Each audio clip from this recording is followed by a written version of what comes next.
Om Vishnu Padaya Krishna Prishtaya Bhutale Srimate Bhakti Vedanta Shaminiti Namane Namaste Saraswati Deve Gauravani Pacharine Nirvise Sasunyavadi Paschatya Dasatarine Srila Prabhupada Ki Jai. So we have to find my computer. Last week we had taken off from the class about men and women, and we were reading my offering about Prabhupada, and we didn't finish it. So I had promised we were going to discuss that today, and I just have to bring it up.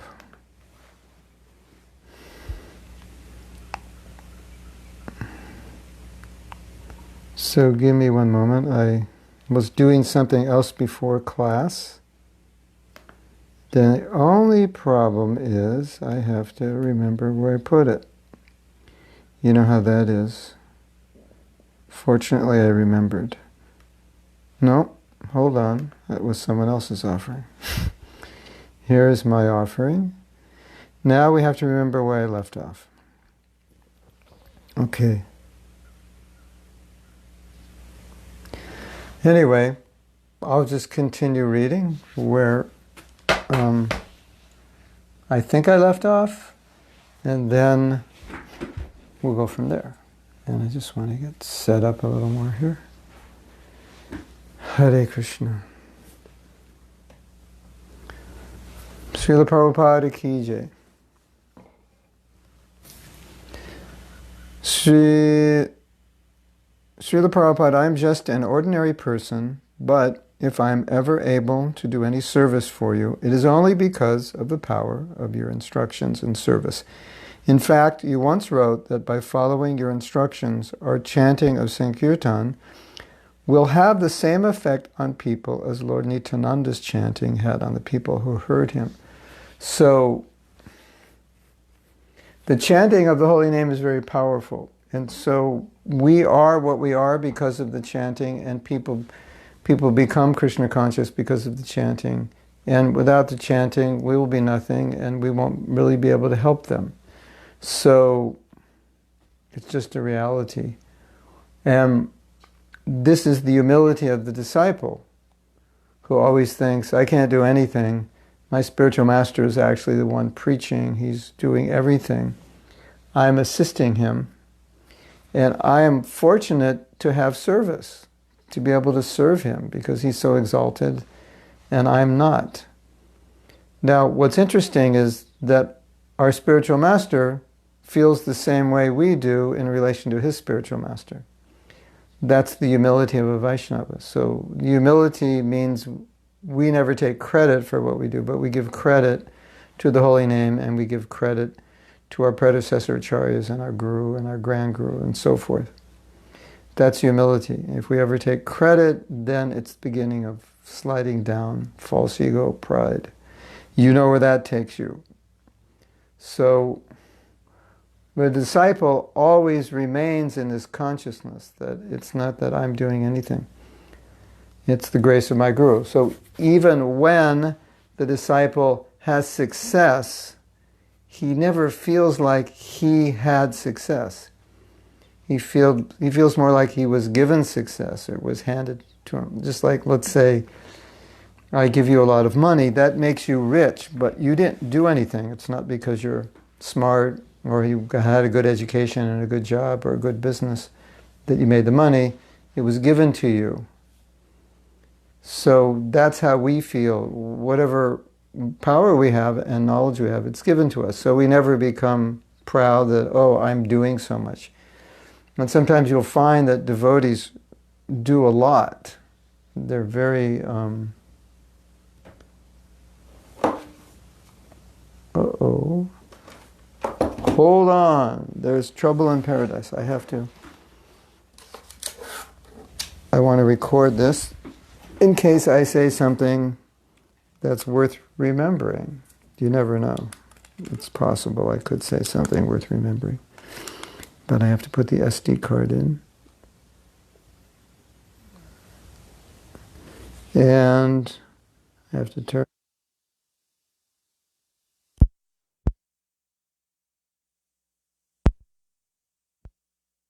Board. Let's see. Doesn't think it has an SD card. Really, maybe it's the wrong SD card. Okay, let's turn it off.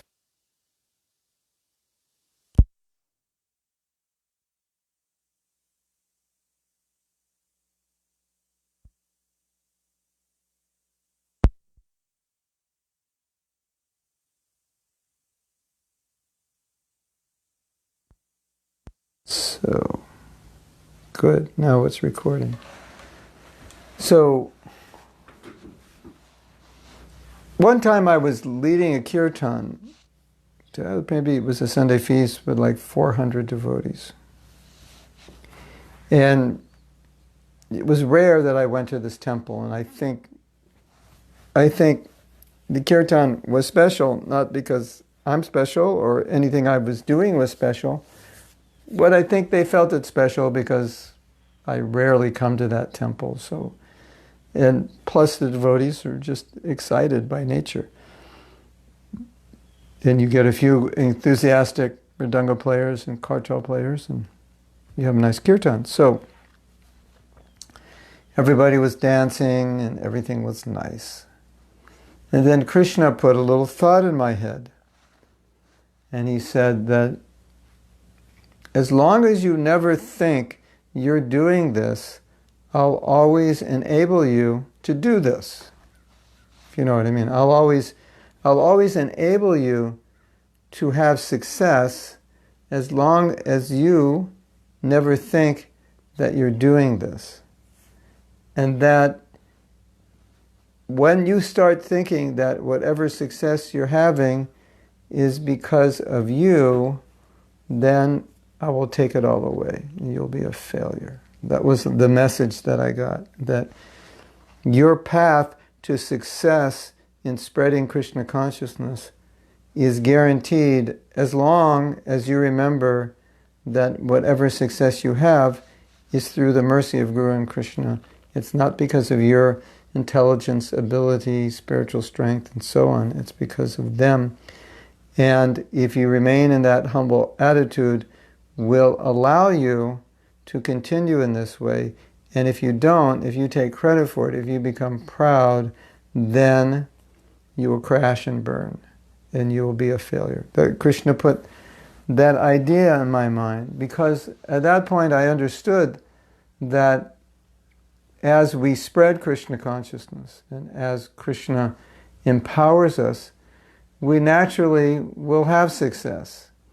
And then that's the danger, that we think that success is ours. And that's the huge danger, and that's the conditioned nature of our minds, that as soon as there's some success, we want to take credit for it. And the reason we want to take credit for it is due to false ego, because false ego wants to claim everything as their own. I often say false ego has a stamp, and it goes around stamping. This is mine, this is mine, this is mine. Real ego has a stamp, and the stamp is, this is Krishna's, this is Krishna's, this is Krishna's. So, I do something, it's successful, I take out my false ego stamp and say, I did it. Or I take out my real ego stamp and I say, Krishna did it. And as long as I have the real ego stamp, at least this is what was revealed to me, you will have more and more success. And as long as you don't have the real ego stamp, and you have the false ego stamp, you will eventually become impotent. You will have a good chance of falling down due to pride. So that's what Krishna put in my head, and that's the example we saw with Prabhupada. He always said, whatever you think that I did that was wonderful, I don't think I did it, but I always give credit to my Guru. So that's the humility of Vaishnava. And that should be a constant state. We should always be in that state of consciousness. And if we're in that state of consciousness, Krishna can use us in amazing ways to be successful. Like, that's what That's how Krishna uses the devotee. And if we're not in that consciousness, we're running the risk of hanging ourselves. But just so you understand, false ego wants to identify or take credit for or claim something as their own. So when false ego comes in, it wants to claim that what we did was because of us. That this success, I created it, it's mine. That's the way false ego works. And because we're conditioned souls, that's always going to be there, just luring over the, getting ready to attack, or this way. So that's something to be aware of. It doesn't matter if those thoughts are there. What matters is if we believe those thoughts, if we give into them. Those thoughts will be there. I'm so great. Did everybody notice it? Whatever. But if we believe those thoughts, or if we act in a way to get acknowledgement, to get in the center, to be noticed, then we're in trouble. And it's not the mood in which we're going to be successful in spreading Krishna consciousness. Yeah. No, and it's not attractive. Pride is not attractive at all. It's really pretty ugly. No one likes to be around proud people. So let me continue reading. Srila Prabhupada, I am just an ordinary person, but if I am ever able to do any service for you... Oh, I read that. Okay, next paragraph. Well, let me read it again, because the following paragraph won't make sense unless I read this again. Prabhupada, I am just an ordinary person, but if I am ever able to do any service for you, it is only because of the power of your instructions and service. In fact, you once wrote that by following your instructions, our chanting of Sankirtan will have the same effect on people as Lord Nityananda's chanting had on the people who heard him. That's amazing. That is amazing. And isn't this a fact? Young devotees, knowing little about Gaudiya Vaishnavism, were able to turn others into devotees, who then were able to make other devotees. This happened because of their faith in your instructions. You are a powerhouse of mercy, and if we are connected to that powerhouse, we can, in spite of our deficiencies, light the life of others. So this is an important fact, because Prabhupada's saying something here that's amazing. We've discussed this before, but I think it's worth bringing up again. Prabhupada's saying, if your motive is pure, if you purely follow the instructions that are given to you with the desire simply to give those instructions to others and follow exactly as you've heard it and apply it without personal motivation, then when you chant, it will have the same effect as if Lord Nityananda was chanting. That is an amazing statement. If you meditate on that a little bit, you might faint, and then you're going to miss the rest of the class. So maybe we won't meditate on it too much, but that is a statement that could make you faint. Think about it. Look, imagine Lord Nityananda is out on Harinam in New York. That's pretty powerful, right? You'd think, oh, well, Lord Nityananda is on Harinam, so a lot of people are going to become devotees now. And Prabhupada's saying, the sound vibration of Lord Nityananda and our sound vibration, if we are representing Lord Nityananda, and its effect on the people will be the same. That's amazing. I mean, think about how amazing that is. And what's also amazing about it is that it shows that the purity is not necessarily only because of your evolvement of Krishna, your level of Krishna consciousness, how long you've been a devotee, but your chastity to the principles and your humility.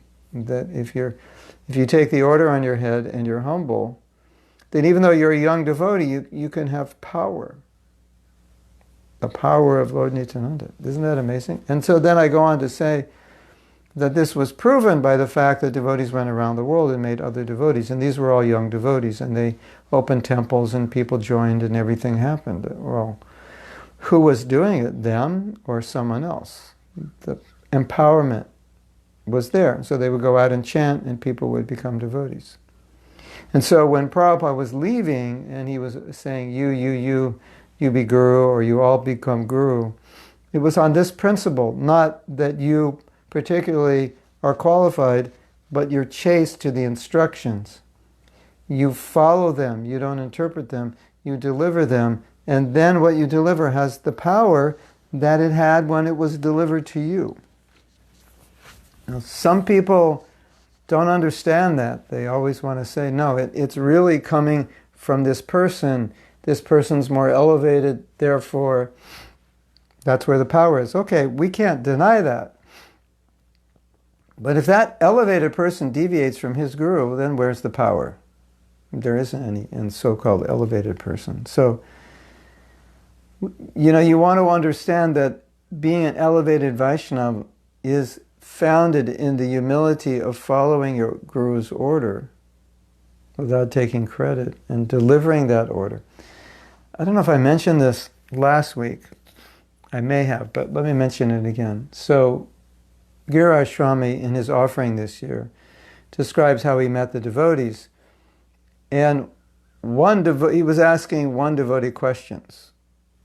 And this devotee completely convinced him that Krishna consciousness was the ultimate philosophy. And this devotee, I doubt she'd been a devotee more than a year or 3/4 of a year at this point, because this was quite early on in the movement. And she had heard from Prabhupada, and she had noted clearly what Prabhupada said, and she was repeating exactly the answers Prabhupada would have given if he were asked those same questions. And the result was, after Giriraj Swami heard her, he thought, this is amazing. She was like 20 years old. He said, this is amazing. I've read so many books, and this 20-year-old girl is answering my questions better than any so-called big Swami guru and philosopher. Well, actually, Prabhupada was answering the question through her, and she perfectly heard Prabhupada and perfectly represented his answers. And then when Giriraj Swami heard her answers, he said, I'm convinced now this is the best philosophy. Maybe she was only a devotee 6 months. How could she convince him so quickly that this is the highest philosophy? And he had read many books on philosophy and spirituality.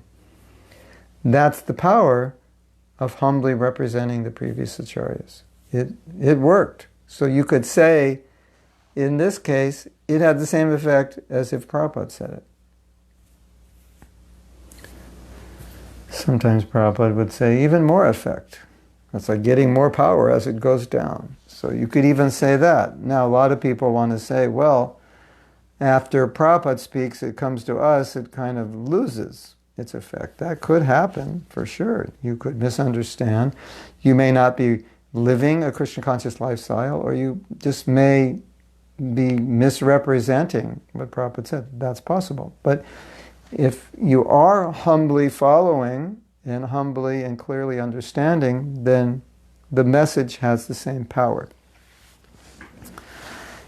That's it. That's the if. If you're following, if you're living it, if you're doing what Prabhupada wants, then your message has power. That's the point. It definitely has power. You, little old you may not be very advanced, but little old you can do amazing things because it's being done through you. And when you understand that, you become more bold. When you understand that, you're willing to take chances. It's like Prabhupada said, he said, we preach to scientists. And he said, I'm not a scientist, but I defeat the scientist. I don't know science, I don't know how to deal with scientists, but at the same time, we do it and we defeat them. So that was Prabhupada's example of empowerment. And of course, Prabhupada was bold in coming to the West. So knowing you have the mercy of the Guru, you take these chances. Okay, by his mercy, we'll be successful. By his mercy, amazing things can happen, because we're just delivering a process, we're delivering a method, we're delivering a philosophy. It has power if we follow it and we deliver it purely. And so we understand that. And if we don't take credit for the success, we give that to our Guru, we give that to Prabhupada, we give that to the disciplic succession. Then now we have this huge power, And with His power, so many things can happen that we could never make happen ourselves. That faith we have. So it makes spreading Krishna consciousness easier because it doesn't depend on our ability, intelligence, and so forth. It depends more on our sincerity. And you may say, but Prabhupada said it depends on intelligence. That's true. But we also see that if I lack intelligence, but I have sincerity, Krishna can send someone with intelligence to help me. Or Krishna can make me realize in this area I lack intelligence and I need either to learn or get someone to help.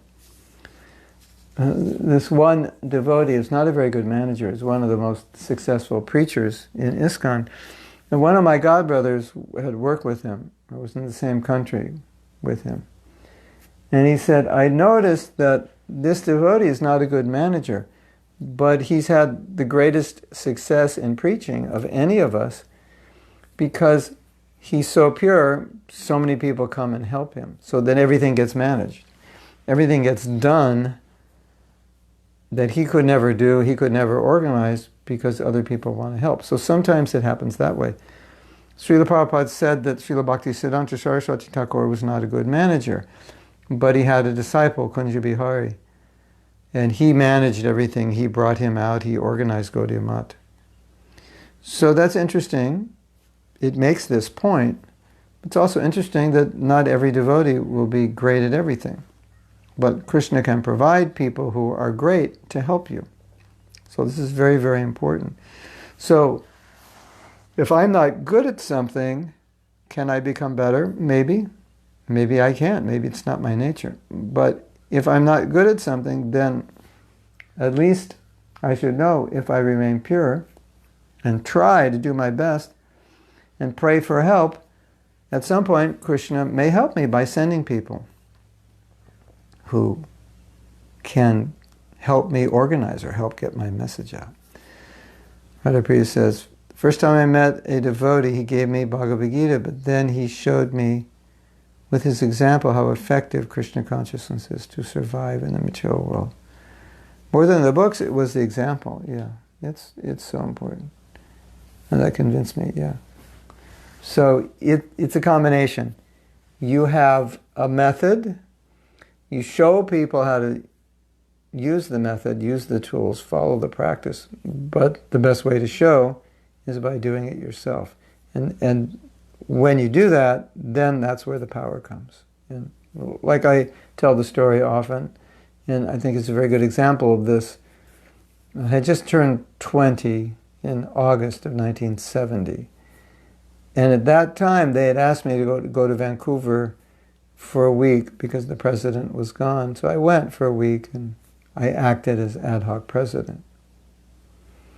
And then I went back to San Francisco where I came from, and then shortly after they asked me to go back and become the president.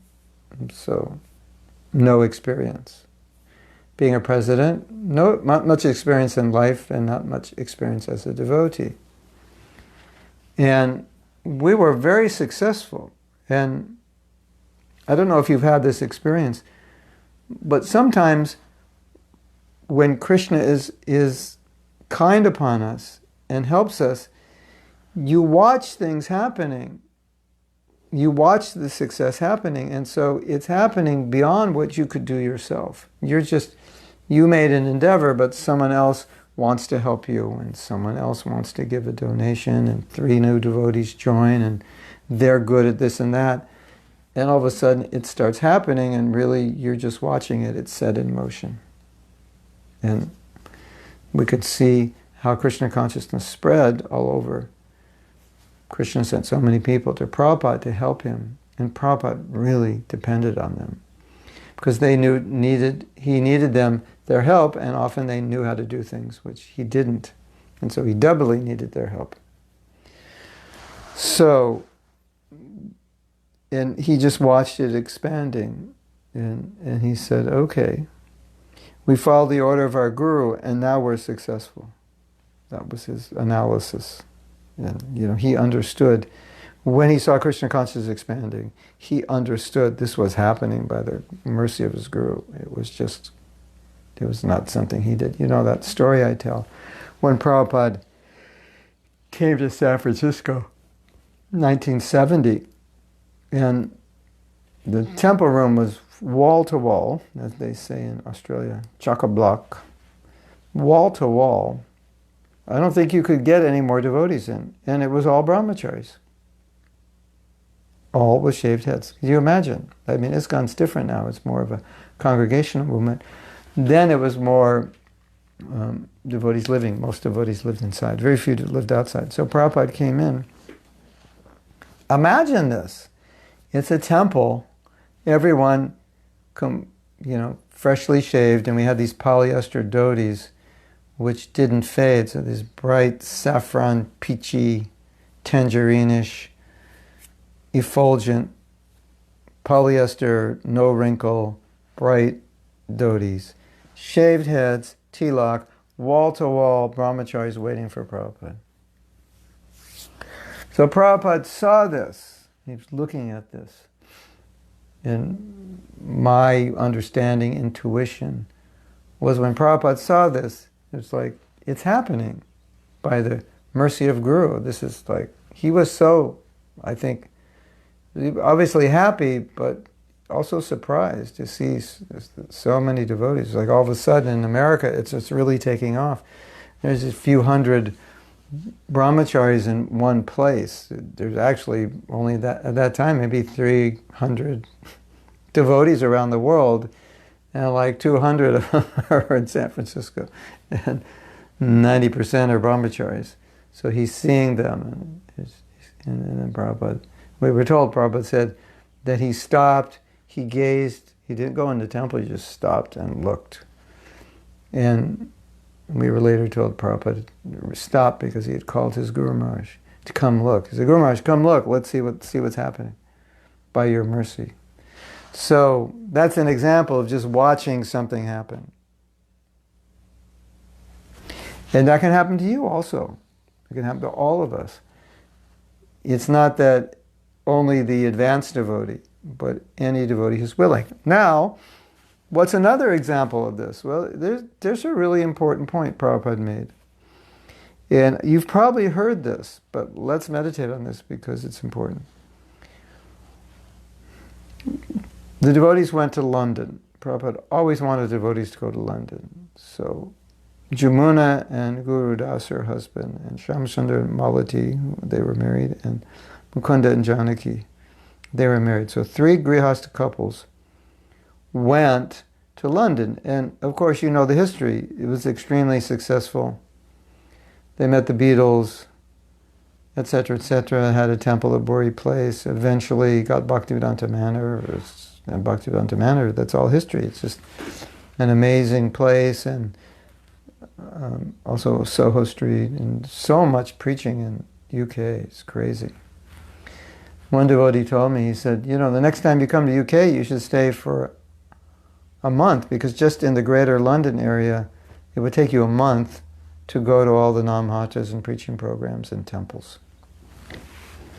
That's amazing, isn't it? I mean, I could go to LA or New York. I don't think it would take a month to see everybody. But they said in London area, it would take a month.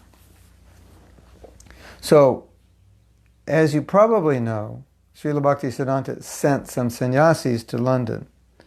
And he was giving them money every month, and the cost-benefit ratio wasn't working out, that they weren't getting results. And he was thinking, I'm putting out this much money, but where's the temple? Where's the devotees?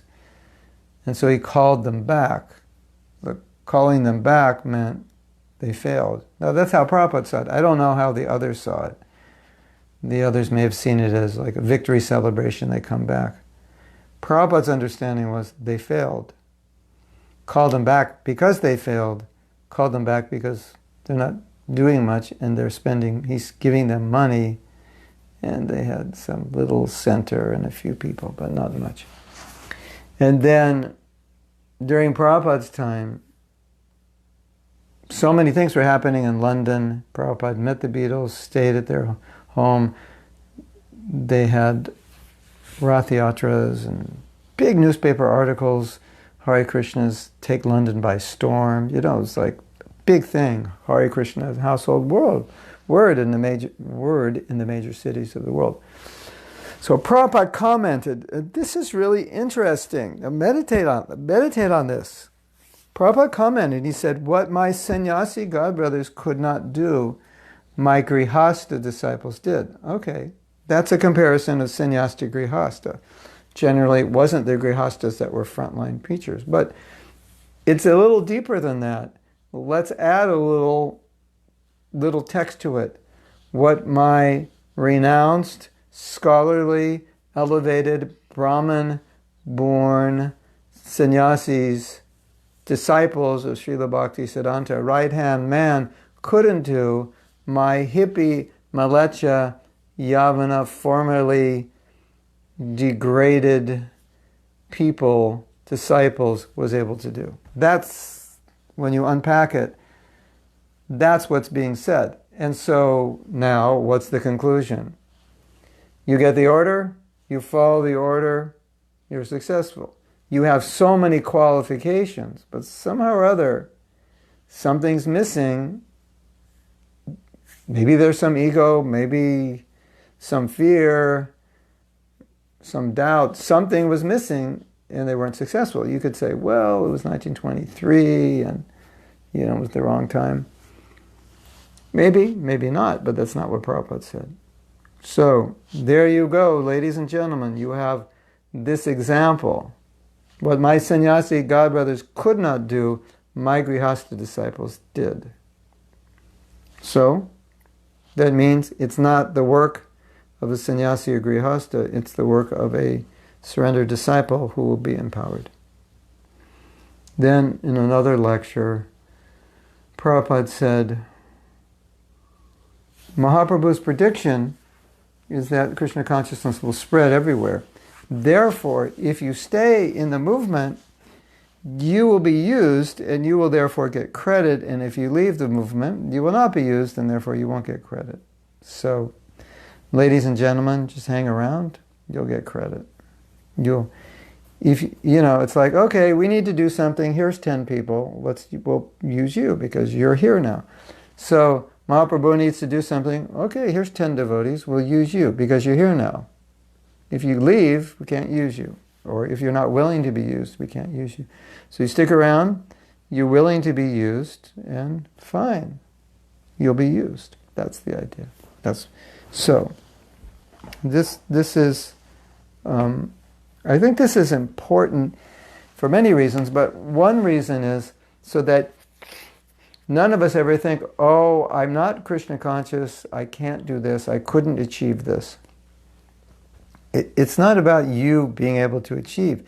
It's about you being unmotivated, about you following the orders of your Guru, 16 good rounds, regular principles, reading Bhagavatam, and taking that order on your head and executing it. That's what it's about. It's not being qualified in so many other ways. Of course, obviously, if we have certain qualifications, there's more we can do. We're more creative, more energetic, we're more intelligent, better managers, better leaders, better preachers. Of course, that's going to help.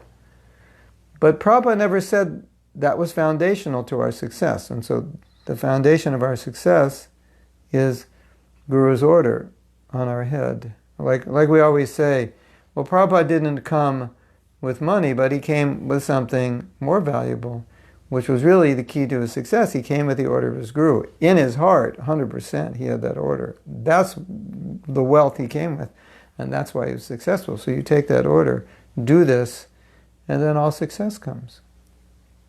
And you will just sit back and look at the success like you're watching a movie and say, oh my God, this is amazing. One time Prabhupada said, all my disciples should have 10,000 disciples. And so, we've been devotees a few years, and he's telling us we should have 10,000 disciples. And how would you even get them in the first place? What to speak of guide them? We're just young devotees. But that's the way he thought, and he didn't think it was a problem. That with the order of Guru, with the process of bhakti, you could make 10,000 disciples and guide them, no problem. So let's go back. There was a comment 2 comments, 3 comments, I think. Krishna Karshani says, I was wondering if we should pray for being empowered in helping our Guru. Yes, you should. Or this empowerment should come in a natural way. Yes, also. If Krishna sees us qualified, then he will empower us. Yeah, both.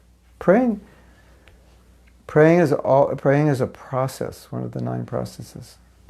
So Krishna likes us to pray because he likes to reciprocate, and so prayer is a more direct way of reciprocation. Like sometimes devotee will say, please pray for me. Pray, well, what do you want me to pray for? Pray that I can chant good rounds, or pray that I can preach better, or pray that I can open a temple here. Yeah. So now, generally, a disciple will not offer blessings to their guru. So, there is a little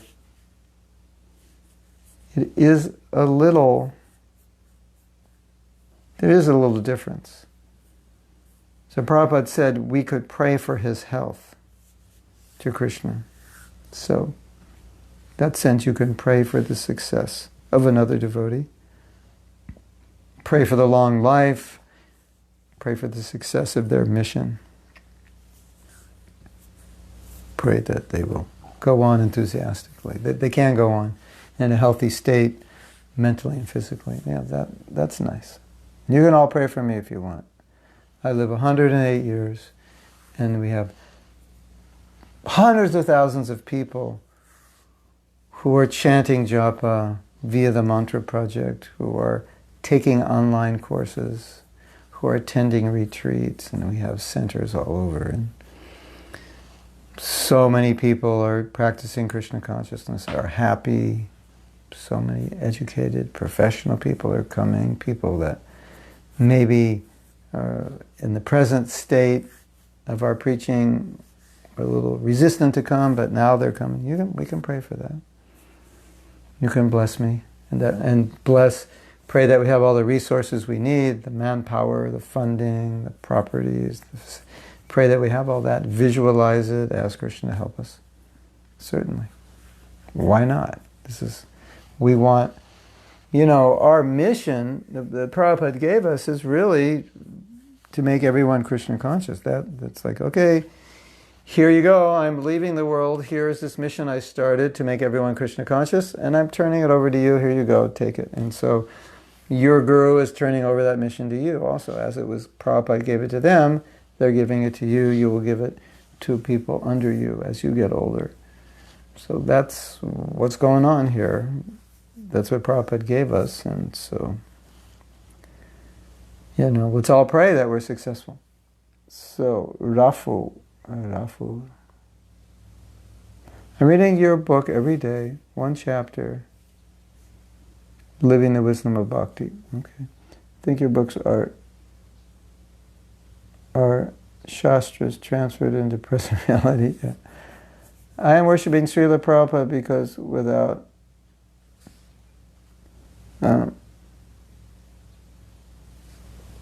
Srila Prabhupada, no you, Guru, can I become your student? Yeah, in the short future, your disciple, initiated, yeah. Yeah, well, whatever, we as disciples of Prabhupada are supposed to be somewhat of an embodiment, as much as possible, of what he gave. Ideally, a personification of his teachings.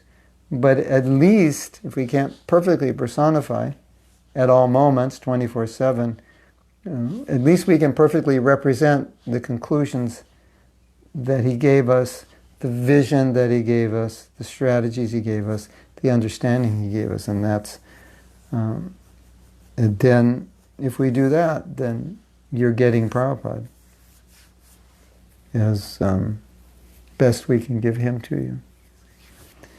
And you will benefit tremendously by that association. Many a time, this is from Medha. Medha means intelligent.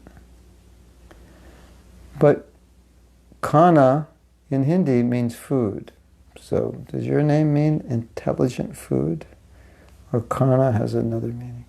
It's spelled differently. For now, eat intelligently. That's her name. You have to eat intelligently. Many a times I felt the presence of Srila Prabhupada and Lord Krishna, showering his mercy and helping me. Yes, they're there. We've told stories before about this, that Prabhupada is there. He's always there. What did Prabhupada say? He lives forever, and his disciples live with him. Yeah, it's not a material process, you know. The way we'll get caught up is we think, well, how could he be there? Because we don't see him. Well, he's not the physical body anyway.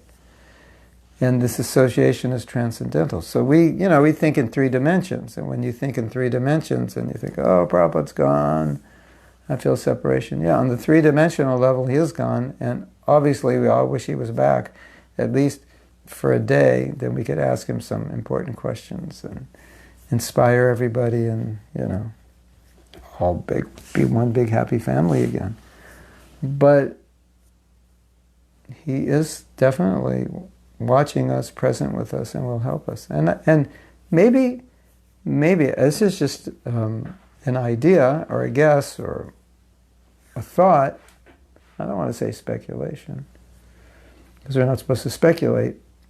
We can philosophically speculate. When Prabhupada's disciples are gone,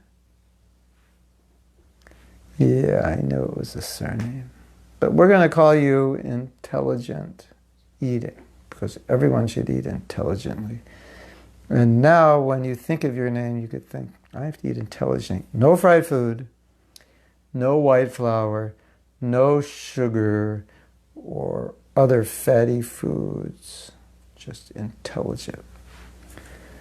So perhaps it will be when all the Prabhupada disciples are gone, which let's say within the next 30, some may live to be 108. So okay, after 40 years probably they'll all be gone, and most of them will probably be gone within 30 years, and a large percentage within 20.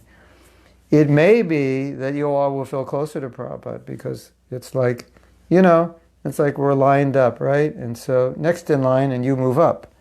So the next in line goes back to guided, and you move up now. And so now you're managing Prabhupada's movement. So how close will you feel when you manage Prabhupada? You'll feel closer. And say, well, there's no Prabhupada disciples here, so it's like now, not that we think we can jump over our group, but in that sense, they're gone, they're not doing anything, you can't go to them, you have to go directly to Prabhupada. So you might all feel closer. It's just an idea, I think it's true. I think you can remember that. And back in 2019, Mahatma Prabhu said, when all the Prabhupada disciples are gone, we're all going to feel closer to Prabhupada. And then maybe you will feel closer. You could say, oh, he was right. We do feel closer.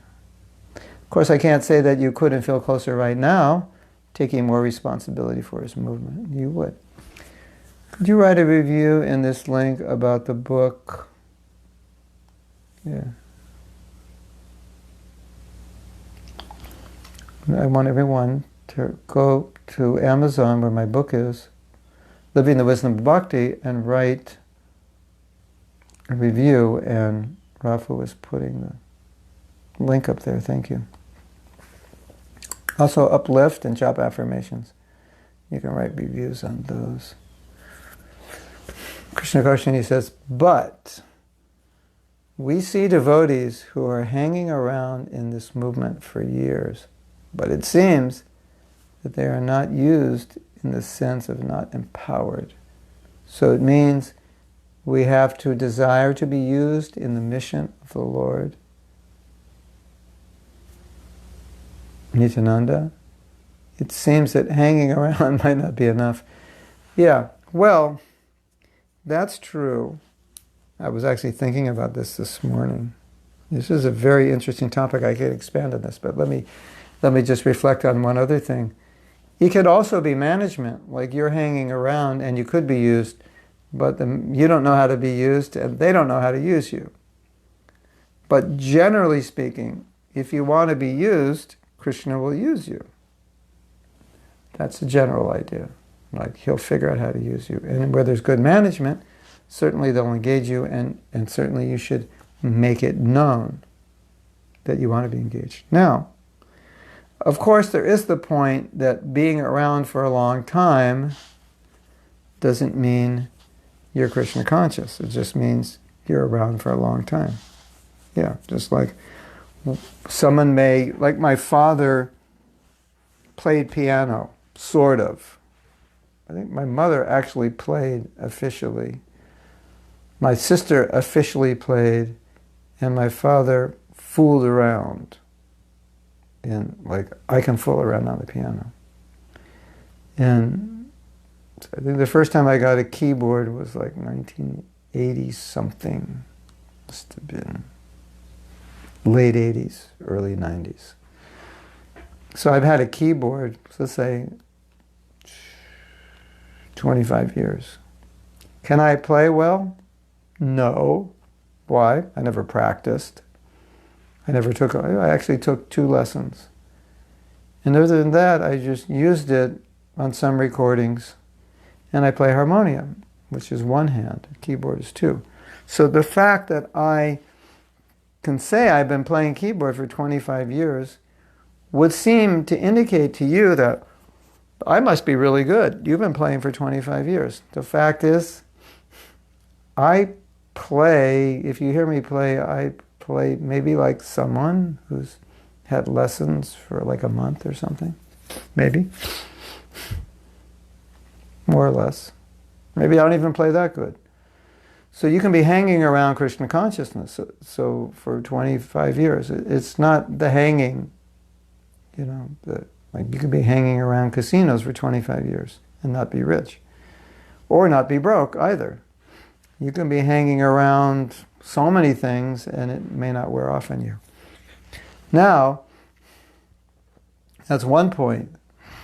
But even a more interesting point is you could be hanging around and becoming less and less Krishna conscious. And more demoniac and envious and critical and blasphemous and horrible as a person. And be chanting Hare Krishna day in and day out. That's possible also, and we see that. And I see that all the time. People who become very, very demoniac, very angry and offensive and critical, and even ordinary people will look at them and say, what is wrong with this person? They're just angry and harsh. What to speak of in the name of religion, so many atrocities have been performed. So sometimes in the name of religious practice, the more strict you are, the more you're into it, the more angry and hateful and spiteful and resentful you can become. So we see that also. That is a whole other class and a whole other interesting phenomena, but it just underscores the point you're making that hanging around doesn't mean much if you're not executing properly or in the mood to be utilized. It just means you're still around, which is better than not being still around, but I don't know how much better it is. That will depend on the individual. And if you're still around and the result of still being around is you're criticizing devotees, probably better you're not still around, because that's disastrous. And, that's interesting, isn't it? Okay, I'm around devotees and the result is I'm criticizing them. Well, maybe I should give up devotional service. At least that way I'll stop. If that caused me to stop criticizing, maybe that's better. That's something to consider.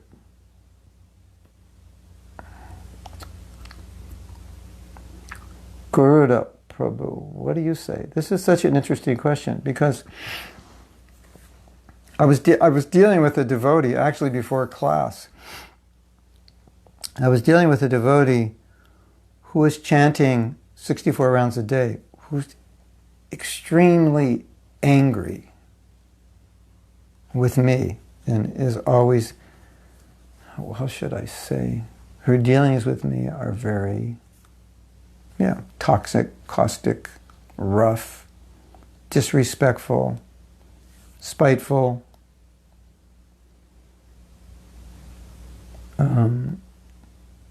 Trying to think of a better description. Well, let me put it this way. In this exchange with this devotee,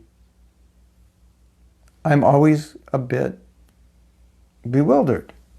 Maybe that's the best word, bewildered. How can a person who's chanting 64 rounds a day, studying Bhagavatam, be so aggressively angry for no reason? Or, here's the word, obnoxious. That's the word. Obnoxiously offensive. How can a person, that's the perfect description. This devotee is obnoxiously offensive, is easily triggered, and is chanting, and no matter how nice I am to this devotee, and saying, please, let's be respectful, I appreciate you, and so on, obnoxiously offensive, or at least obnoxiously disrespectful. And then I was thinking this morning, this is such an interesting phenomena to discuss, that it seems like the more this person is Krishna conscious, so-called, the more they're engaged, not Krishna conscious, engaged in the practices of Krishna consciousness, the more obnoxiously disrespectful this devotee becomes. And if they just kind of slowed down their bhakti or gave it up, they probably wouldn't be so obnoxiously disrespectful. That's just a gut intuition, I think, and some statistical observation research on this person's behavior, that they don't respond to being nice, and their whole mode of operandus is to be nasty. And of course, nowhere in our philosophy does it say we should treat anyone that way. What to speak of a devotee? What to speak of someone who's been a devotee like 4 or 5 times longer than you? So it's interesting to note, okay, we said you may be around Krishna consciousness movement a long time and not be Krishna conscious, but you may be around Krishna consciousness and becoming more and more engrossed in the modes of nature. I mean, the behavior of this devotee is symptomatic of tamagun. And how do you end up in tamagun after you chant 64 rounds? Unless your whole attitude is to prove that you're the best devotee by chanting 64 rounds. So that is tamagun. There's something, it's not like just because you execute devotional service, you're free from the modes of nature. You have to execute it with the right attitude. Otherwise, you execute it, and the more you execute it, the more you can fall into a mode of ignorance. Isn't that interesting? I find that so interesting, that like the more I execute devotional service, the more I could become like a non-devotee or non-devotional, or actually be a non-devotee. I just look like a devotee. It looks like I'm doing devotional service. But actually what's going on inside is totally tamasic activity, tamasic mentality. I'm just out to hate people, offend people, criticize people, and so forth. And that's the result of my bhakti. So we've seen that also. So what to speak of being neutral? We've seen that. And that it's confusing. A lot of devotees get confused by it, saying, but so-and-so, they like to read Bhagavad Gita and this and that. And on the other side of them is total non-devotional activity. So something is missing. Something is wrong there. Jai Garuda Prabhu. Garuda Prabhu, if I knew how to do it, we could hit a button and you could speak also. You could enlighten us. But if you want to comment, that would be wonderful. About this particular point, I find it's very important, because it's so easy to think, well, I'm a devotee because I wear kanti beads and tilak kanti, dhoti, kota, tilak, kantamala, that makes me a devotee. Or I chant Hare Krishna, that makes me a devotee.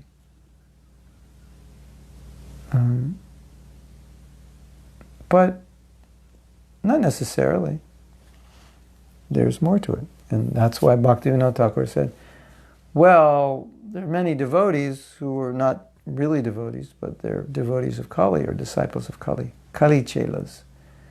Not Guru Chela, Kali Chela. So I'm not insinuating that any of you are or accusing any of you, but I'm just stating the possibility that this can happen and the reality that it does happen, and it happens enough that Bhaktivinoda Thakur himself described it, observed it, that people are dressed as devotees, externally executing devotional service, but their mentality is demoniac, it's tamasic, and they're not actually devotees.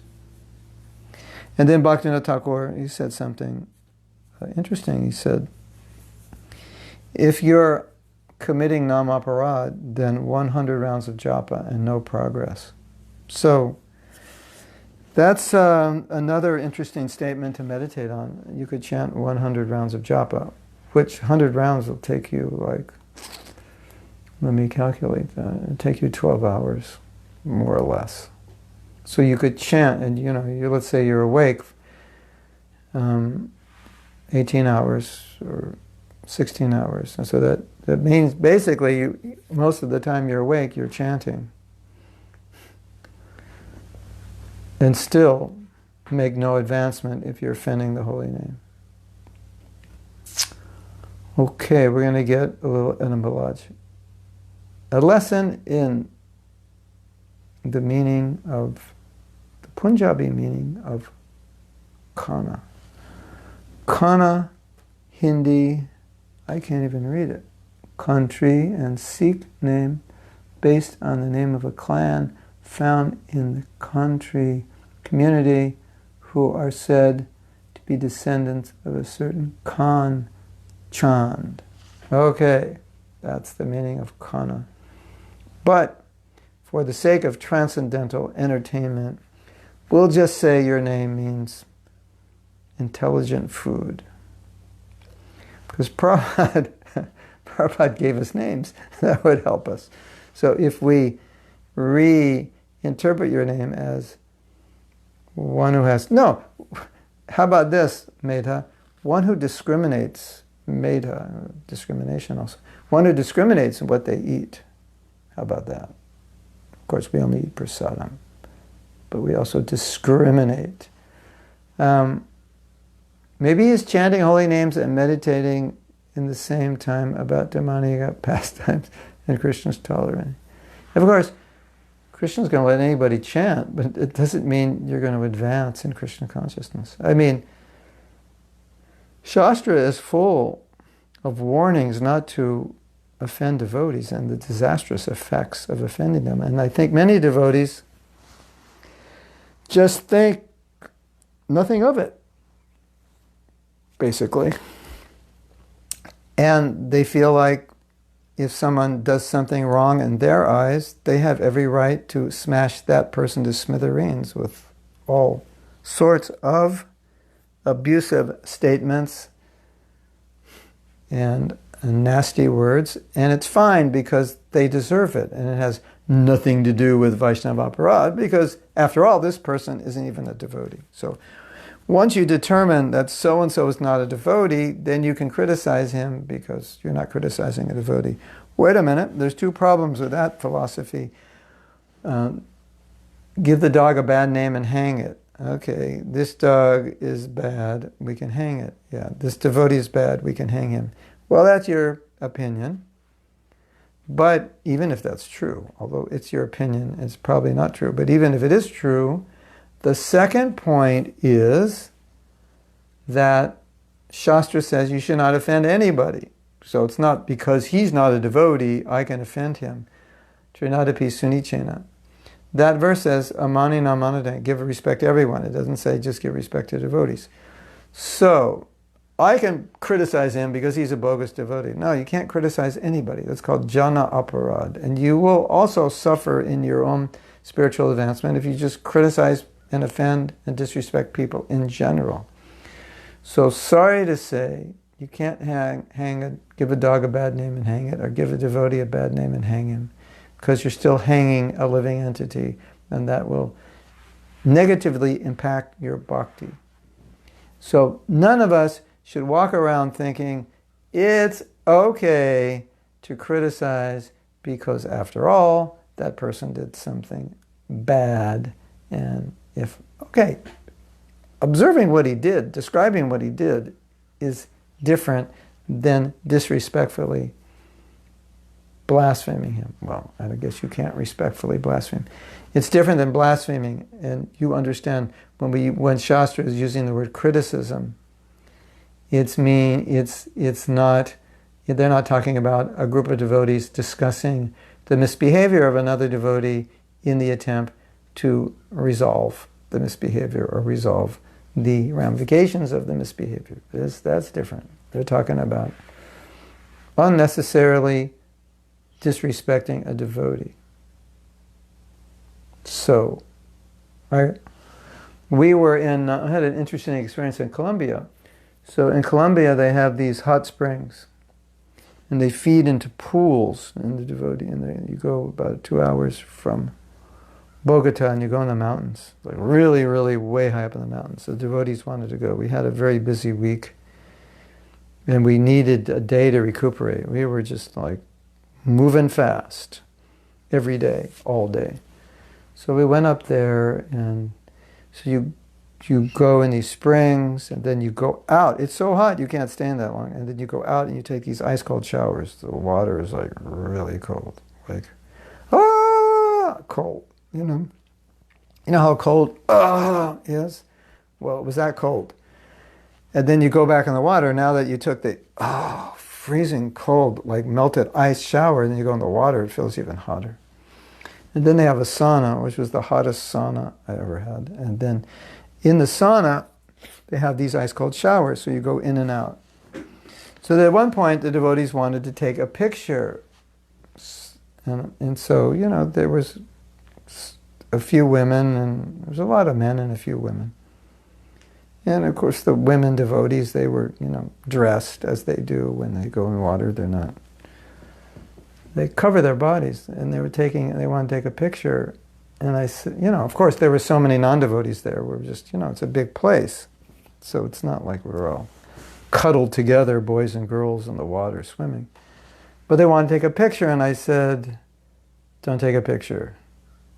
Because if someone sees this picture, they're going to go, oh, Mahatma's there with a bunch of girls, even though there's like 15 guys there and 3 girls. They're in the water. I said, don't take the picture. People will get upset.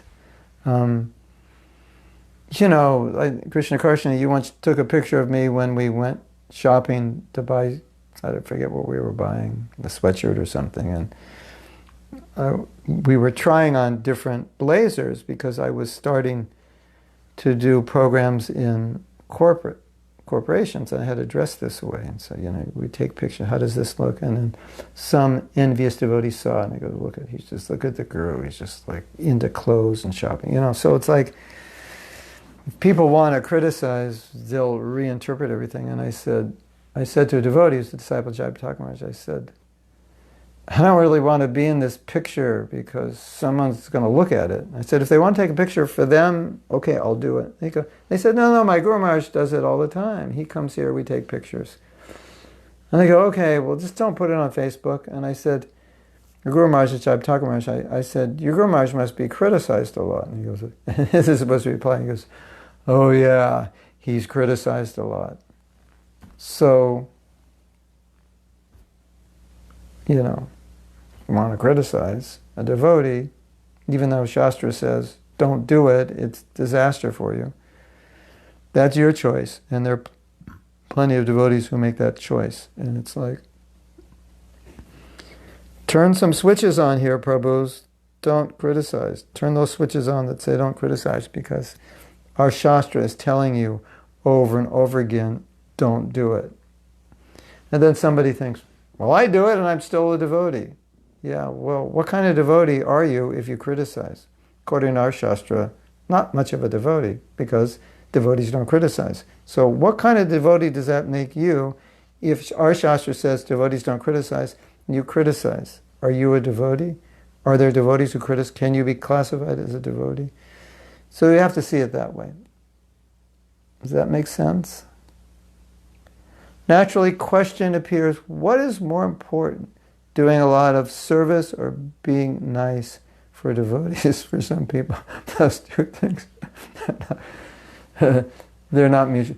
Well, Prabhu, why aren't you nice? Because I do a lot of service. That's why I'm not nice. If I just did less service, I would be nice. Now, in some cases, it's true. Like someone who manages and they don't like managing, or someone has some service which puts them in total stress and de-stress, then they're not so nice to be around, because you know what it's like to be around people who are stressed. It's better not to be around them, because it's not fun to be around them. So that may be true in some sense. But in general, that's a total false dilemma. Don't make that excuse. I'm so busy. I'm too busy to be nice. It's like saying, I'm too busy to follow Krishna's instructions in the Bhagavad Gita. Prabhu, you should be more tolerant. I know, but I'm too busy to be tolerant. Prabhu, Krishna says in the Gita, we should strenuously try to control desire and anger. And you say, I know, but I'm too busy to do it. I'm too busy. I can't control my desire. I'm just too busy. No. That does not make sense. If I just had less service, I could control my desire.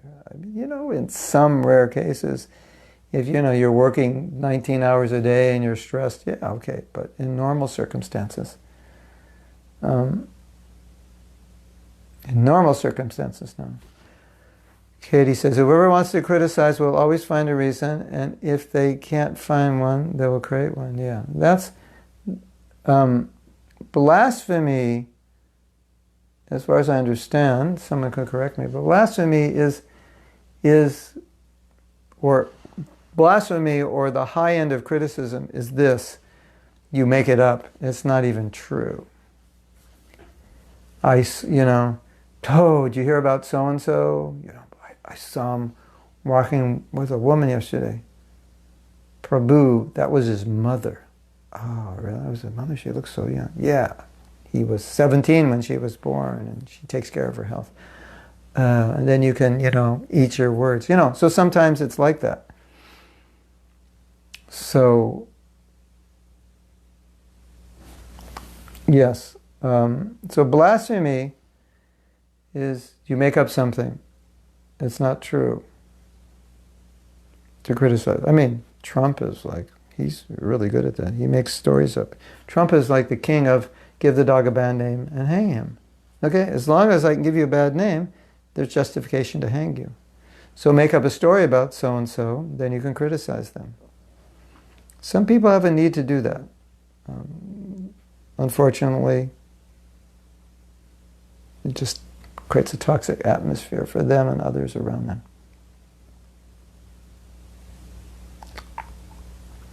A disciple has to protect the guru about all the situations that the guru could be criticized. Yeah, but sometimes when you know that devotee, you just want to stay away from that devotee, because by talking to them, there's the saying, give good advice to a fool, he becomes angry. So by talking to them, often they become angry. Nice you talk to them, but they don't want to talk to you.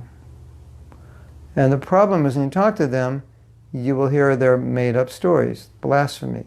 They have created an illusion in their mind about this person being something that this person isn't, and that justifies their criticism, because they have this need, because they didn't get something from this person that they wanted, and now they want to get back at the person, and they have to justify. They don't realize they didn't get what they wanted. It's their problem. So they're blaming the person. So now they have to create a story about how bad the person is to justify their blaming the person. Otherwise, they have no reason to blame the person, and they would just look like a fool. So that's what they do. That's my observation. They're total stories, total fabrications, and now they have the fabrication they can criticize, and that justifies their anger towards this person, because they have no reason to be angry towards this person. And when you get around the person, you're trying to make sense to them, and then you have to hear all this criticism and fabrication about this person, and you don't want to hear that. It disturbs you. And then what happens is it brings you down, and you become agitated because they're outright lies. So, yes, we have a message from Leelakar. Thank you for your classes there, I'll appreciate it. What would be the fine line between envious criticism and being in the position to point the faults? To me, the fine line is the motive, which is true in anything in Krishna consciousness. Like, what's the fine line between even distributing books, doing deity worship, cooking, associating, anything in Krishna consciousness? Why? Why? In other words, let's say something's going on and it's wrong. You can do absolutely nothing about it. Why talk about it? Why think about it? Because you're wasting your time. The only reason to talk and think about it is if you could do something. And if you can do something and you want to help the situation, you don't want to hurt the person or bring them down or spoil their reputation, then that's not criticism. You might know this story. I don't think all of you know. A lot of you do, but I want to tell this story. There was a sannyasi, an amazing devotee, and he was responsible for really growing the movement in different parts of the world. And I had spent a little time with him in the very early days, and he was a very nice devotee and very enthusiastic, very into kirtan, and he's a very good leader and a sannyasi. And he had a problem, and he left with a brahmacharini. I think they had a sexual relationship, and I think he may even have taken money, and he left. And so Prabhupada's secretary, I guess he wanted to warn the movement or let devotees know that so-and-so has left and this is what he's done, so, don't engage him, just so you know, this is where he's coming from. Maybe he'll do the same thing in your temple. Maybe he'll have a relationship with a brahmacharini. Maybe he'll, in some way, create problems. So I'm sure that was his intention. But when Prabhupada heard that, he said, do you realize what you did? That the whole movement knows what he did. It should have been kept private, because how can he come back knowing that everybody knows what he did? So maybe the devotees in the country that he was in charge of know, but why let the whole world know? Let him come back, and so he comes back with a wife, and he's married, all right, but the fact that he was engaged with her before they were married, he stole money, whatever, Prabhupada was really upset. So that wasn't a constructive, compassionate way to deal with it. So, if you're trying to help a situation and you're doing it without envy and with interest to help the person, then I think the word criticism is the wrong word. Sometimes we say constructive criticism, but I don't even like the word criticism in this context, because you're just making a judgment. You're making an assessment about a problem with the intention to help it. That's all. In my book, that's not criticism. That's an assessment. You're making a dispassionate assessment without a desire to hurt an individual, without a desire to exaggerate what he did, without a desire to bring him down or defame him, just to rectify the situation. That's it. And you're in a position to deal with it. If you're not in a position to deal with it, you have no power, then you're wasting your time, because you're unnecessarily thinking about something you can do nothing about. Now, you could write an article about it. Let's say so-and-so did something which was very, very wrong. And you may want to write an article like, how did this happen? Why did it happen? Why didn't we see it coming? What could we have done? What can we do in the future? That's a way of dealing with it. And so there are positive ways of dealing with negative things that can help the situation, and then they won't degrade you. Because if you deal with it negatively, it degrades you.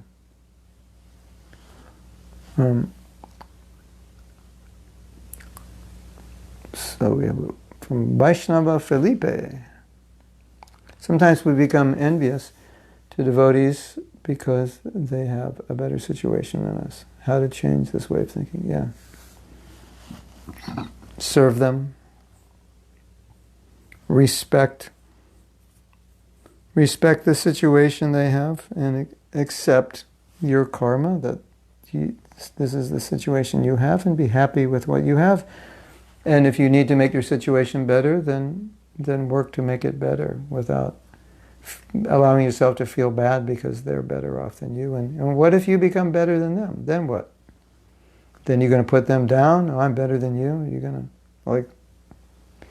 to, I mean, look at it this way. If I'm envious of someone because they have what I want, it means that I don't like them and I don't really like the fact that they're successful or they have what I want.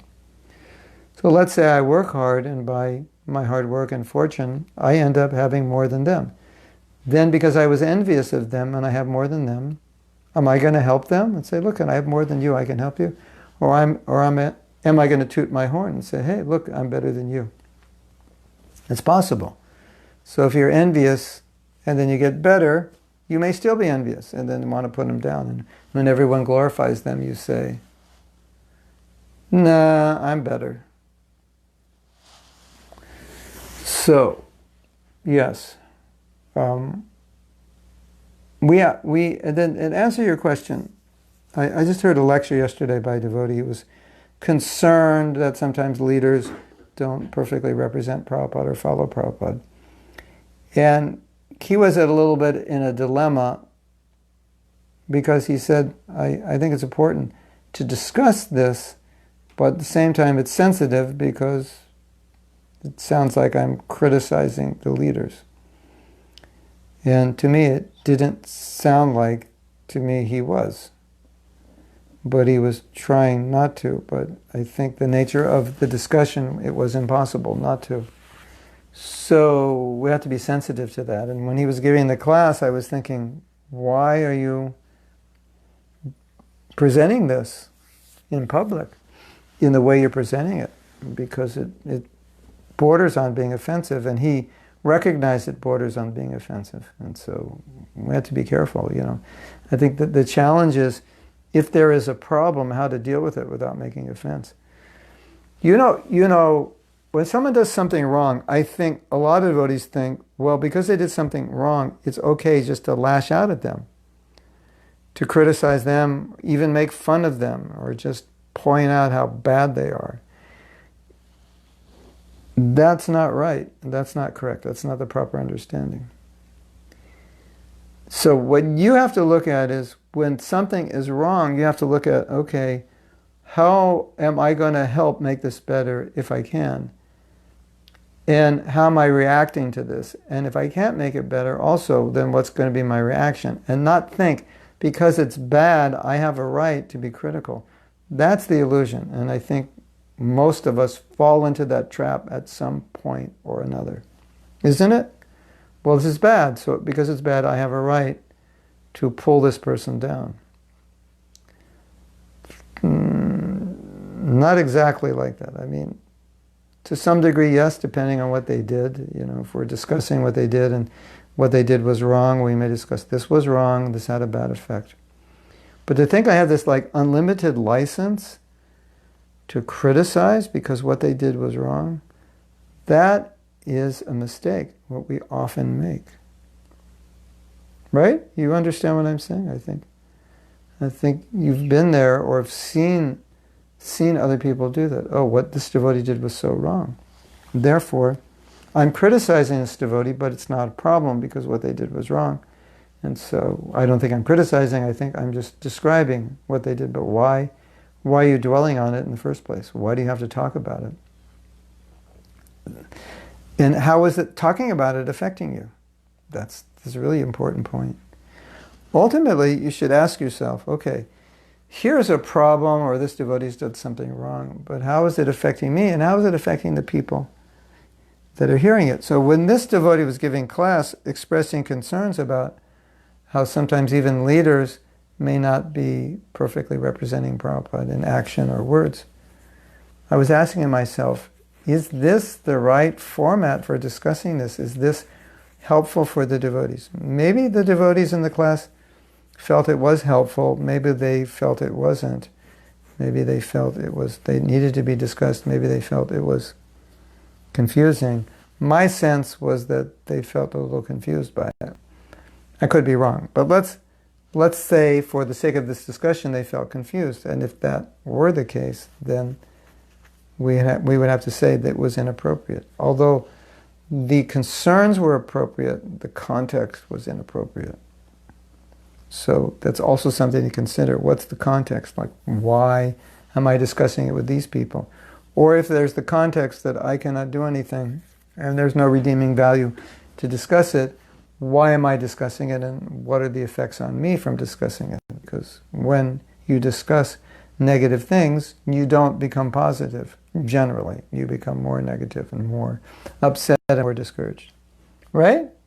Isn't it? Yeah, it's true. So that's something to consider. We didn't get to finish my offering. And tomorrow, unless the hurricane comes and we have to cancel the Japa workshop, we're doing a Japa workshop in Gainesville. So it starts at 10. It's about a half hour to get there, which means I would probably have to take breakfast like 8:30-ish or 8:45, and then go there. So I'd rather be in the mood of preparing for this than giving class. So we will cancel class tomorrow. And I apologize for that, but it will be better for me. Okay? So, unless you have other questions. Oh yeah, so you do have another question. Is it okay to defend the Guru when he's criticized? Yeah, you have some choices. You definitely shouldn't sit there and listen to it. Neither should you sit there and listen to the blasphemy, criticism of any devotee. What to speak of your Guru. So the Shastra says one option is yes. One option is yes, defend your Guru. One option is leave. Why would you leave? Because you feel like there's no use in talking to this person. They won't listen. So probably the person will just be more critical or will start criticizing me. It's not useful to try to stop them. If you think you can stop them, then yes. That would be, if you could stop them, you could just say, this is wrong what you're saying, you're making up stories, this is incorrect, etc., etc. And the other one, which we don't practice, is to cut out their tongue. Because if you cut out their tongue, guess what? They can't blaspheme anymore. Of course they could type, then you have to... Maybe the new injunction is, if you hear someone blaspheming a devotee, cut off their fingers. Because then they're blaspheming with their fingers. So, Prabhupada never told us to do this or take it literally, but if you want to take it in what's the word? Spirit? In spirit? The spirit is stop them. And of course, stopping them by talking to them to explain why what they're doing is wrong, or leaving. Well, leaving isn't stopping them, but it's stopping you from hearing them. So the idea is cut out their tongue so you can stop them. I